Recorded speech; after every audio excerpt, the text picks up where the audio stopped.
Now I'm going to cover the topic of what type of masts or poles to use. In front of me here I have two poles. They're both 1.8 meters long, and they are a total of 32 millimeters or 1.25 inches in diameter. And the thickness of the actual wall of it is about 1.2 millimeters. Now the one I have in my hand, the shiny one, is an aluminium pole, and the one beside it is a galvanized pole. Now in terms of weight, the galvanized one is about 4 times heavier than the aluminium one.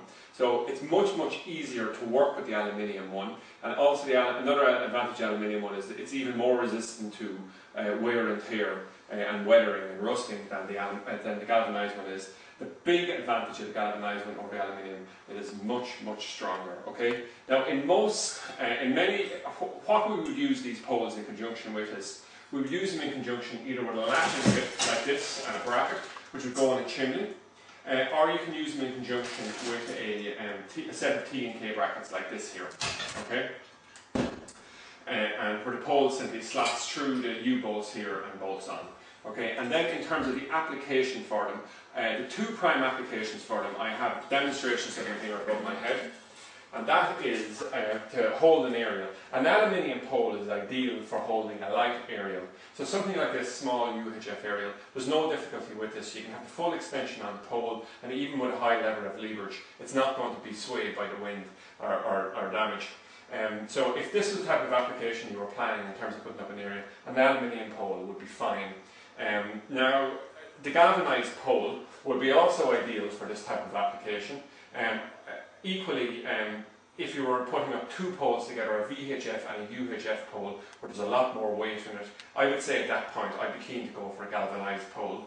And finally, a use they're often used for is for mounting satellite dishes. Now, I'm not a huge fan personally of using a satellite dish on a pole, and the reason that I say this is that a galvanized pole like this, you have to use a galvanized pole, and an aluminium pole would be out of the question for this type of application.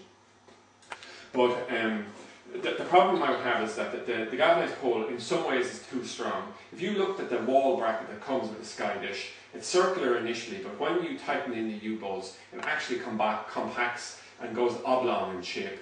And the reason that this is advantageous is it's very difficult for it to move subsequently.